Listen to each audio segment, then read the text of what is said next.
Double Cosmos. C'est le podcast qui décomplexe, démystifie, dédramatise le bien-être, tout simplement.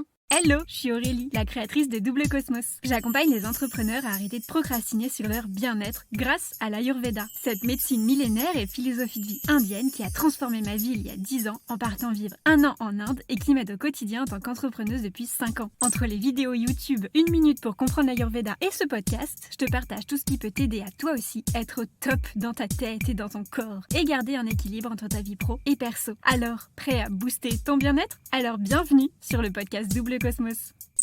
Hey! Un mardi sur deux à 18h, on se retrouve pour la double interview Fast and Vast. Avec chaque invité, tu peux donc retrouver notre conversation non pas avec un, mais 2 épisodes. Le premier, la Fast Interview, ou comment démystifier bien-être en 10 scoops en 10 minutes. Et le second, la Vast Interview, ou comment s'inspirer des success stories ordinaires d'experts bien-être entre réussite, galère et conseils d'experts. De quoi nous décomplexer et montrer que le bien-être, il n'y a rien de plus accessible. Et entre 2 interviews invités, retrouve les épisodes solo, où on décortique ensemble tout ce que l'Ayurveda a à nous apprendre pour booster notre bien-être au quotidien. Bienvenue dans cette Fast Interview de Double Cosmos. C'est qui? Hey, psst, c'est qui? C'est Marie de l'équipe Petit Bambou, la partie contenu plus précisément, et c'est pour le podcast Double Cosmos. Ton job? Je m'occupe des contenus de méditation et de respiration qui sont dans l'appli Petit Bambou.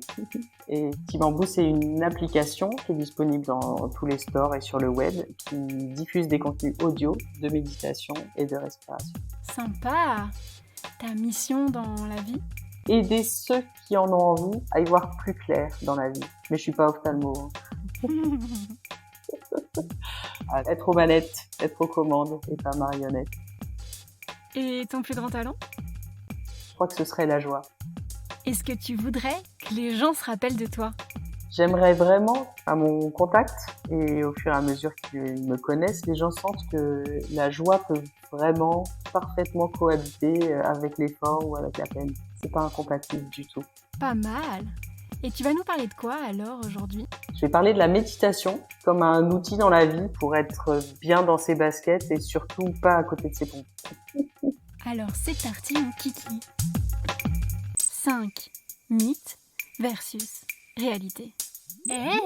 On commence avec les légendes urbaines à connaître pour se la péter en soirée. C'est quoi le truc faux que tout le monde croit et qui te rend dingue? C'est cette idée assez fausse que quand on médite, on devient super calme et super zen et que rien ne vous atteint et tout ça. On est lisse et doux et beau. Et ça, non, c'est faux. C'est faux. On continue à s'énerver, on continue à avoir des émotions, des hauts, des bas, mais on s'en rend plus compte. C'est juste ça, la différence.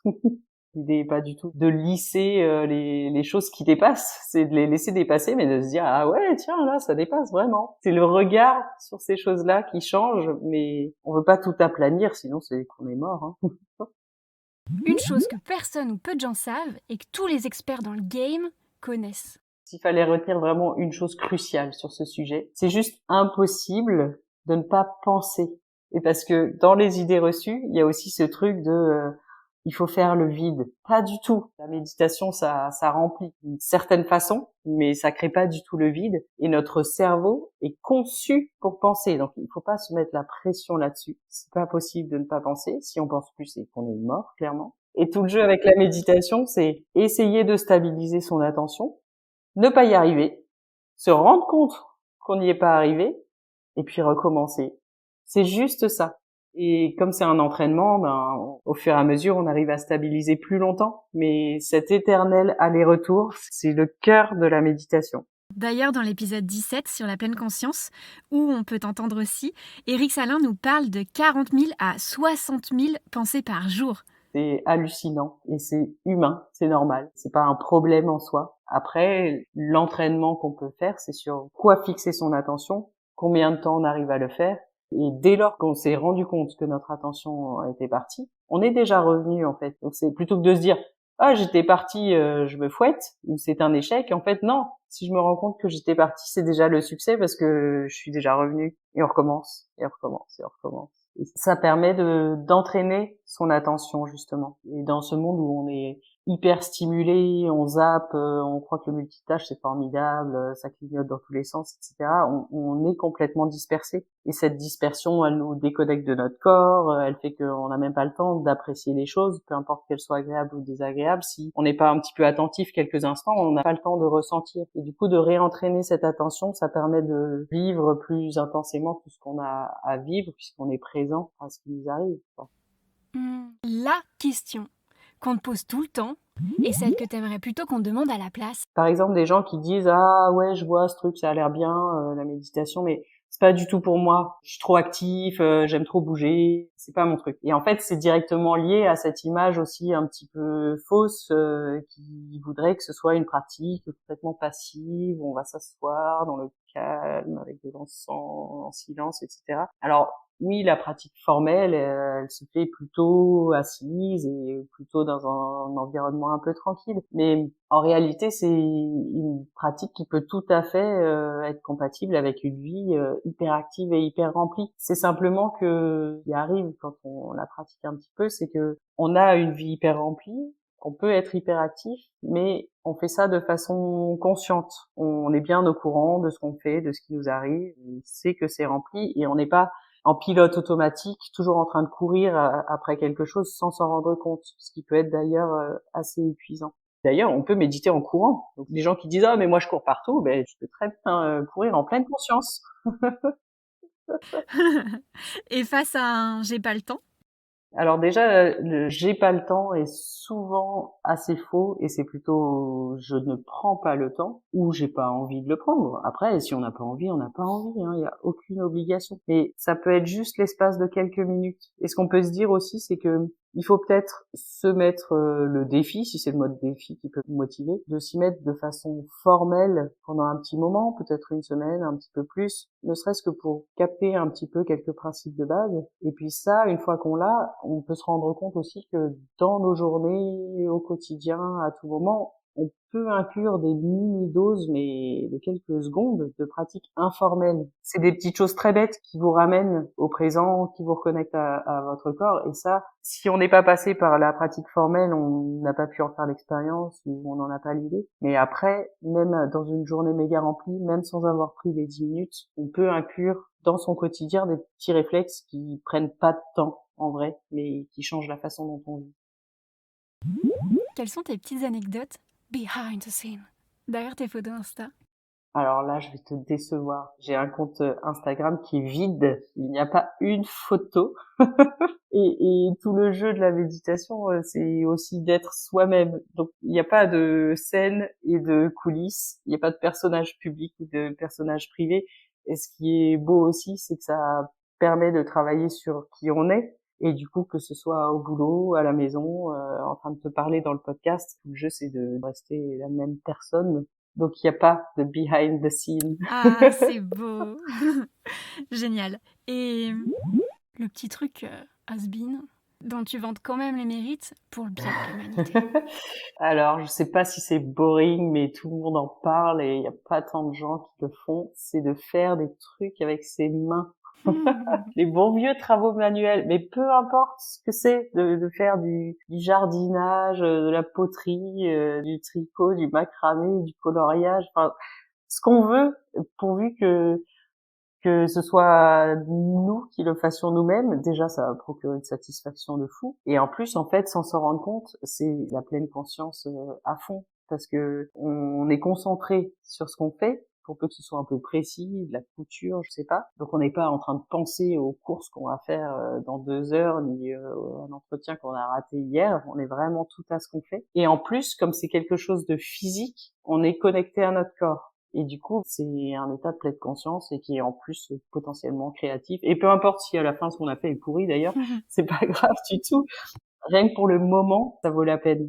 Et dans l'univers, surtout citadin, on est quand même plus sur nos écrans, avec beaucoup de services autour de nous, etc. On fait de moins en moins de choses nous-mêmes. Et ben finalement, de râper une carotte avec une râpe et pas dans une machine, ça a l'air vraiment boring, comme tu dis dans ta question, mais non, pas du tout. C'est précieux, passer un petit coup de balai au lieu de l'aspirateur. Des choses bêtes, mais pourvu qu'on le fasse avec ses mains, quoi.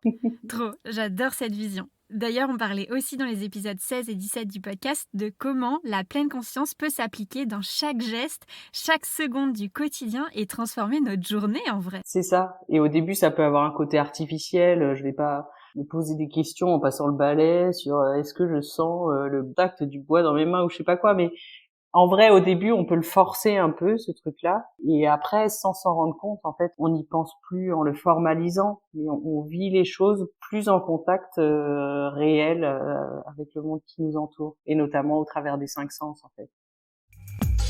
5. Conseil SOS Express. On continue avec les conseils bien-être à tester pour en mettre plein la vue.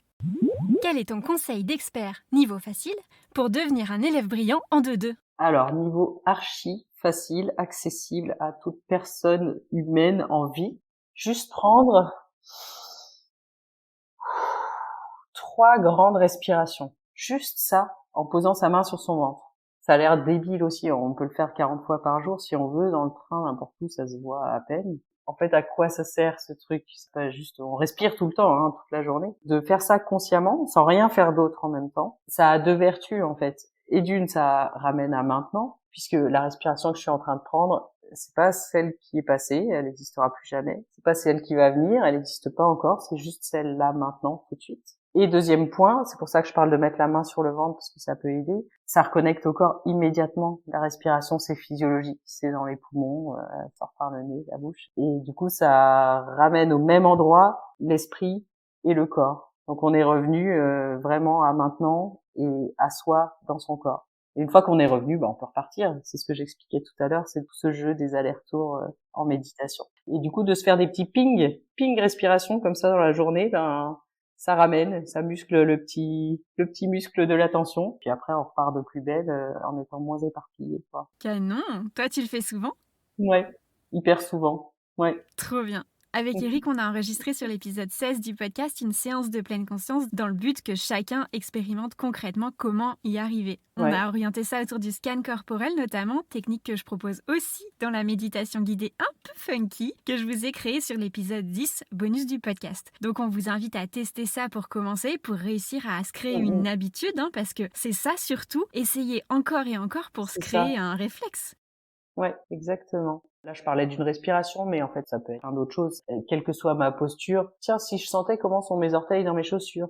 C'est un mini truc, mais pareil, c'est un petit ping de je reviens maintenant, et tant que je suis en train de chercher la sensation dans mon gros orteil, je peux pas en même temps penser pour ce tout à l'heure. Et en plus, ça ramène au corps, c'est toujours ce même sujet, hein. Trop cool. Bon, la recette SOS en cas de galère que tu voudrais délivrer à tout le cosmos. Et c'est un petit truc que j'aime bien et qui marche aussi super bien pour les enfants. On se sent un peu stressé ou dispersé ou avec une décision à prendre ou je sais pas. C'est de se servir de sa main, de prendre la deuxième main avec son index et juste de faire le tour de ses doigts comme si on dessinait le contour de sa main. Vraiment tout doucement en faisant rien d'autre en même temps. Ça c'est toujours très important aussi. Et en étant avec son attention vraiment tout entière tournée vers le contour de sa main. C'est juste le temps de 5 doigts, donc c'est très rapide. On peut même le coupler avec de la respiration. Je monte le long du pouce, j'inspire. Je descends le long du pouce, expire. Je monte le long de l'index, inspire.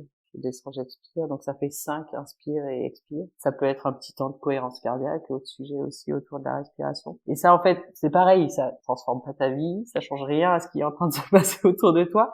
Mais ça permet de faire un mini break, de rassembler son esprit, de se rassembler autour de son corps et potentiellement après on est plus apte à agir, à décider, à poursuivre. Ça permet de faire retomber un petit peu la pression, voilà.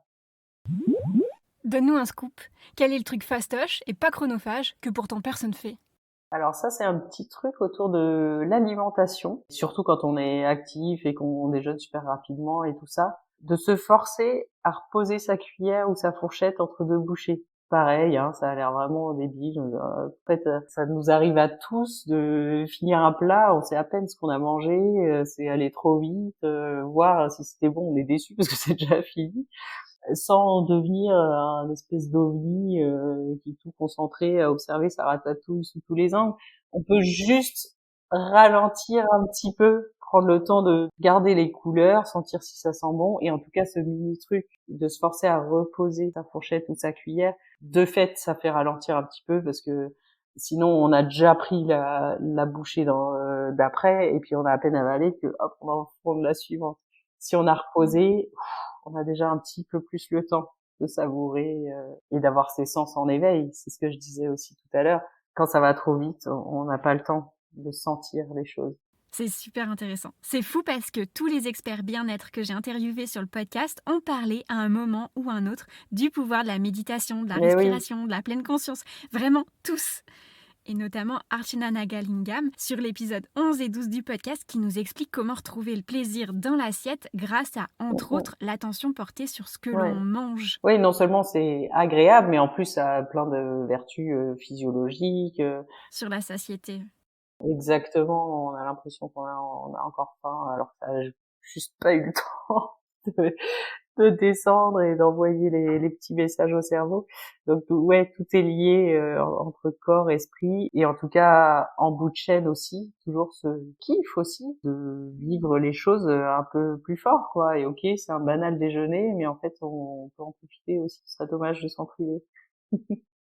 C'est quoi les 3 gestes concrets à adopter au quotidien pour être le boss du sujet? Alors, on n'est jamais un boss en méditation, mais c'est sûr qu'il y a des petits réflexes qu'on peut adopter qui sont fructueux, je dirais, qui apportent plein de choses dans la vie. Il peut y avoir, c'est ce dont je parlais tout à l'heure, vraiment plein de fois dans la journée, ce que j'appelle ce petit ping respiration ou ce petit shot de maintenant. Ça peut être juste poser sa main et vérifier qu'on sent sous chaque doigt le contact avec le support. En tout cas, choisir un petit ancrage physique ou avec la respiration ou sonore si on est dans un environnement qui s'y prête et se faire ces petits ah, je suis maintenant. Ça a plein de vertus comme j'expliquais tout à l'heure. Un deuxième qui est assez intéressant pour muscler ces petits réflexes, c'est on a tous un smartphone sauf exception, mais bon, au moins se mettre un petit défi, au moins une fois dans la journée, alors qu'on l'a attrapé par réflexe, de se rendre compte que c'était par réflexe et de le reposer et de repartir faire ce qu'on était en train de faire. C'est pareil, ça a l'air vraiment bête, mais dans les choses qui perturbent notre attention, il y a différents types de distracteurs attentionnels et il y a notamment celui du circuit de la récompense qui fait que on l'attrape, on cherche un petit shot de dopamine parce que dans le smartphone, il y a plein de façons d'avoir ce petit shot. Et en fait, de se rendre compte qu'on était embarqué là-dedans et de se dire non, je résiste et je le repose, comme un entraînement sportif, hein. Et ben c'est une façon de muscler cette petite résistance qui permet d'être plus conscient et d'être moins le jouet de nos pulsions. Donc là, c'est la pulsion smartphone. Juste de réussir au moins une fois dans la journée à le faire, ça permet après, sans s'en rendre compte, dans la vie courante, d'être moins le jouet de ces trucs-là. Ça peut être la tablette de chocolat aussi, c'est pareil, et de résister à la petite pulsion. Et le dernier truc trop bien dont tout le monde parle, mais pas en parler, il faut juste le faire, c'est à la fin de la journée se dire ah, allez, je me liste mentalement 3 petits kiffs que j'ai eu aujourd'hui. Et ça peut être juste les anges sur une branche, j'ai fait un bisou à mon fils qui était très doux, j'ai mangé un délicieux dessert à midi, n'importe quoi, on s'en fiche, petit ou grand. Mais ça a l'air aussi un peu artificiel. Et en fait, si on prend l'habitude de le faire, ça change la façon dont on vit sa journée parce que on est plus aux aguets de ah, ils sont où les petits kiffs au début, y compris parce qu'on va se dire ah, il faut que j'en trouve 3 avant ce soir. Et après, en fait, on fait plus forcément le rituel, mais on a switché parce que on est plus à la recherche de ces choses-là. Et comme notre cerveau, par défaut, il regarde plutôt ce qui va pas, ben là, ça permet de se reprogrammer en étant plus ouvert sur ce qui est cool. Donc ça, on le lit partout, dans tous les conseils, dans tous les livres et dans toutes les routines. Mais je le redis, il faut arrêter de le dire ou de le lire, il faut juste le faire. Et en vrai, ça change tout. Et enfin, le petit écart auquel on a largement le droit quand notre motivation se fait la malle. Ouais, c'est pas trop le petit écart parce que ça supposerait que la pratique de la méditation c'est discipline rigide et tout ça. Je dirais que c'est indispensable ce truc de pleine conscience, d'être vraiment pas à côté de ses pompes, parce que sinon on vit sa vie comme un fantôme. Mais à l'inverse, c'est bien sûr pas un objectif à atteindre tout le temps. On peut rêvasser, on peut être un peu nostalgique, penser au passé. Bien sûr qu'il faut planifier des choses dans l'avenir, sinon on survit pas 2 secondes dans la rue, on se fait écraser par une voiture. Donc c'est pas du tout un état à chercher tout le temps. Mais dans les moments qui sont un peu importants, quand on est en interaction avec d'autres personnes, quand on vit certains événements, c'est hyper précieux de savoir être vraiment conscient. Par contre, ce que j'appellerais du coup les écarts, c'est aussi ce droit à la rêverie, aux pensées qui partent dans tous les sens. Faut surtout pas se dire que il faut être tout le temps ici et maintenant. C'est pas un idéal. Quoi? Le pestacle, il est déjà fini? Bah non. La conversation avec mon invité continue sur le prochain épisode. À très vite sur le podcast Double Cosmos pour découvrir ma success story tout à fait ordinaire. Et oui, tu viens d'écouter la version fast de la double interview Fast and Vast. Et tu peux retrouver mon invité pour sa success story ordinaire d'expert bien-être sur la Vast Interview. Si tu as aimé cet épisode, dis-le moi en commentaire ou avec 5 étoiles sur Apple Podcast ou Spotify. C'est le meilleur moyen de le faire connaître. Et si tu veux m'aider, partage cet épisode à 2-3 personnes autour de toi. Moi, ça m'aide énormément. Et peut-être que les épisodes les aideront aussi. Tu trouveras également sur le YouTube une farandole de vidéos pour comprendre l'Ayurveda en 1 minute si le sujet t'intéresse. Merci à tous pour votre écoute et rendez-vous un mardi sur 2 à 18h avec d'autres invités experts bien-être.